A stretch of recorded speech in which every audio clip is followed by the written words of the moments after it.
प्रवेश संचार में आपका स्वागत है। मैं हूँ ओमकार बड़ी। आइए देखते हैं आज की खास खबरें।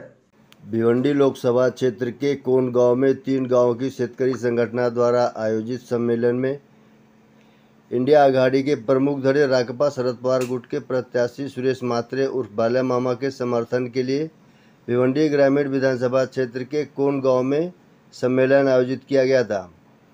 यह आयोजन कोन गांव, राजनौली गांव और लोनाय गांव के किसानों के संगठन शेतकरी संगठन द्वारा आयोजित किया गया था। सम्मेलन में इंडिया आघाड़ी के नेताओं ने अपने संबोधन में भिवंडी के सांसद और केंद्रीय राज्य मंत्री रहे कपिल पाटिल को विकास का झूठा दावा करने वाला और किसानों के विरुद्ध साजिश करने वाला लोक प्रतिनिधि बताया। कपिल पाटिल को लोकसभा चुनाव में हराने के लिए सुरेश म्हात्रे उर्फ बाल्या मामा को जिताने का आह्वान किया। या कोण गावामध्ये पाण्याची खूप मोठी समस्या आहे आणि ज्या वेळेला आम्ही बाल्या मामाला इथे जिल्हा परिषद सदस्य म्हणून नेमून दिला त्या वेळेला बाल्या मामाने हिम्मत केली आणि या गावामध्ये पाण्याची पाईपलाईन टाकण्याचा प्रयत्न केला।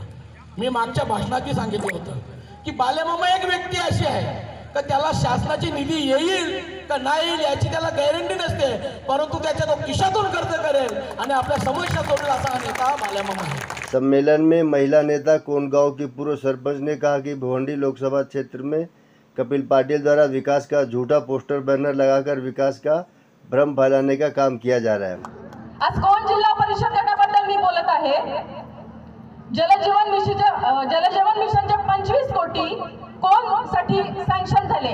मी सरपंच असताना आमच्या कार्यकाळामध्ये 2022 साली याचं टेंडर निघालं आणि 25 कोटी निधी मंजूर झाला। आज ह्या गोष्टीला 1.5 वर्ष झालं। 1.5 वर्ष आज कोण गावातल्या महिलांना विचारा पाण्याची काय समस्या आहे ती। आज खरंच जर माझ्या कोण मधल्या महिलांच्या पाण्याविषयी कळकळ जर तुम्हाला असती तर या जलजीवन मिशनचं काम झपाट्याने करून माझ्या महिलांचा प्रश्न तुम्ही सोडवला असता। पण आजही तुम्ही इथे बसलेल्या प्रत्येक महिलेला विचारा पाण्यासाठी त्यांना किती वणवण करावी लागत आहे। आज आमचा खाडी किनारा आहे, प्रशस्त अशी खाडी कोण गावला लाभलेली आहे। त्याचं पाणी बऱ्याचदा पुराच्या वेळेस आतमध्ये येतं, त्याच्यामुळे अनेक जमिनी नापीक झालेल्या आहेत। असं होऊ नये म्हणून संरक्षण भिंत बांधण्यासाठी 25 कोटी मंजूर आहेत असं केंद्र शासनाकडून सांगून आलेले आहे। तुम्ही मेसेज बघितले असतील। त्या 25 कोटीपैकी एकही वीट अजून तिथे लागलेली नाहीये। मग या खोट्या आश्वासनांना आपल्याला बळी पडायचं आहे का? नाही। आज आपला गणेश घाट आहे सुसज्ज असं, ते सुद्धा हे म्हणतात आम्ही केलं।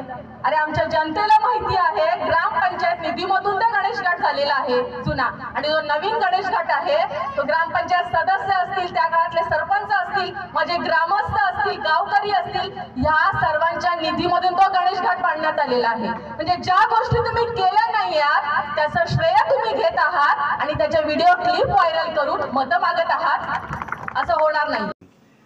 सम्मेलन में शिवसेना उद्धव बालासाहेब ठाकरे गुट के जिला प्रमुख विश्वास थले, किरण चन्ने, शोभा म्हात्रे, कुंदन पाटिल, राकेश पाटिल, गणेश चन्ने, रूपाली अमोल, कविता भगत, जिला परिषद सदस्य सहित अन्य मान्यवरों ने भी संबोधित किया। फिर मिले अगले